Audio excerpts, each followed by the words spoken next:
നമസ്കാരം സുഹൃത്തുക്കളെ. അറിഞ്ഞില്ലേ, ആലത്തൂർ പോലീസ് സ്റ്റേഷനിലൊരു സിംഹമുണ്ടായിരുന്നു. സിംഹമല്ല, സിംഹം ഉണ്ടായിരുന്നു. പണ്ട് ഒരു കോടതി ഉത്തരവുമായിട്ട് അഭിഭാഷകൻ ആ പോലീസ് സ്റ്റേഷനിൽ ചെന്നപ്പോൾ അദ്ദേഹത്തെ വാടാ പോടാ, പിന്നെ കേട്ടാൽ അറയ്ക്കുന്ന ചില ഭാഷ ഉപയോഗിച്ചു. ഉത്തരവൊന്നും ആ സിംഹത്തിന് യാതൊരു പ്രശ്നവുമില്ല. എന്ത് കോടതി, ഏത് കോടതി എന്ന ധിക്കാരപരമായ സമീപനം സ്വീകരിച്ചുകൊണ്ട് നിന്ന ആ സിംഹത്തിൻ്റെ ഇന്നത്തെ അവസ്ഥ കണ്ടോ? ഹൈക്കോടതി അദ്ദേഹത്തിന് 2 മാസക്കാലം തടവ് ശിക്ഷ കൊടുത്തു. കോർട്ട് ഓർഡർ വയലേറ്റ് ചെയ്തതിനും കോർട്ടലക്ഷ്യത്തിനും 2 മാസത്തെ ശിക്ഷയാണ് കൊടുത്തത്. എന്നിട്ട് അതിപ്പോൾ സസ്പെൻഡ് ചെയ്തു. നല്ല നടപ്പിന് വേണ്ടി സസ്പെൻഡ് ചെയ്തിരിക്കുകയാണ്. ഇത് എല്ലാ പോലീസ് ഉദ്യോഗസ്ഥന്മാർക്കുമുള്ള ഒരു വാണിംഗ്. പോലീസ് ഉദ്യോഗസ്ഥന്മാർക്ക് മാത്രമാണോ? ഇല്ല, എല്ലാ സർക്കാർ ഉദ്യോഗസ്ഥന്മാർക്കും, എല്ലാ ഉദ്യോഗസ്ഥ മേധാവികൾക്കുമുള്ള ഒരു വാണിംഗാണ് അല്ലേ? അധികാരത്തിലെത്തിക്കഴിഞ്ഞാൽ പിന്നെ ഞങ്ങൾക്ക് എന്തുമാകാം, ആര് ചോദിക്കാനെന്നുള്ള ധിക്കാരപരമായ സമീപനം. നോക്കൂ, ഇവിടെ ഒരു ജനാധിപത്യ രാജ്യമാണ്. ഇവിടെ ഒരു ഭരണഘടനയുണ്ടെന്നും ആ ഭരണഘടനാടിസ്ഥാനത്തിൽ മാത്രമേ എല്ലാവർക്കും മുന്നോട്ട് പോകുവാൻ കഴിയുകയുള്ളൂ എന്നുള്ള ബോധം ഉദ്യോഗസ്ഥർക്കുണ്ടാവണം. പക്ഷേ നിർഭാഗ്യവശാൽ കാക്കിയിട്ട് കഴിഞ്ഞാൽ എന്തുമാകാം എന്നുള്ള ഒരു സമീപനം സ്വീകരിച്ചു കൊണ്ടുപോകുന്ന ചില ഉദ്യോഗസ്ഥന്മാരുണ്ട്. അവർക്കെന്ത് ക്രിമിനൽ തരവും കാണിക്കാമെന്നുള്ള ഒരു ബോധം അവരുടെ മനസ്സിലുണ്ട്.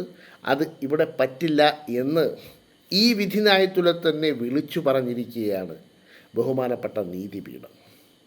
ഇനിയെങ്കിലും ഇതുപോലെയുള്ള പരിപാടികളുമായിട്ട് അധികാരത്തിലെത്തിക്കഴിഞ്ഞാൽ എന്തുമാകാമെന്നൊരു സുവിശേഷമായിട്ട് ഏത് ഉദ്യോഗസ്ഥൻ പോയാലും അവരുടെയൊക്കെ അവസ്ഥ ഇതായിരിക്കുമെന്ന് ഇവർ ഓർക്കണം. ജനങ്ങൾക്ക് വേണ്ടിയാണ് നിങ്ങൾ നിൽക്കേണ്ടത്, അല്ലാതെ ജനങ്ങൾക്കെതിരല്ല. എതിരായിട്ട് നിൽക്കാൻ വേണ്ടിയല്ല നിങ്ങൾക്കിവിടെ ശമ്പളം തന്ന് നിങ്ങളെ ഭരിപ്പിക്കുന്നത്. അത് ഭരണകർത്താക്കളും മനസ്സിലാക്കുന്നത് നല്ലതാണ്, രാഷ്ട്രീയ നേതൃത്വവും മനസ്സിലാക്കുന്നത് നല്ലതാണ്. ആലത്തൂരിൻ്റെ സിംഹത്തിൻ്റെ അവസ്ഥ കണ്ടില്ലേ?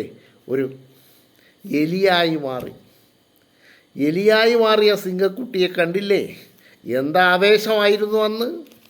കോർട്ട് ഓർഡറുമായിട്ട് വന്ന വക്കീലിനെ